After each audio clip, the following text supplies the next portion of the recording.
Hello दोस्तों, आज का इंग्लिश वर्ड है बिग।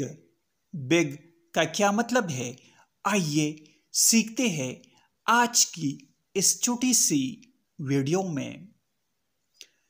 बिग का मतलब है बड़ा, भारी या भारी भरकम। आइए इस वर्ड को सेंटेंसेस में इस्तेमाल करते हैं। There is a big ground behind our flat.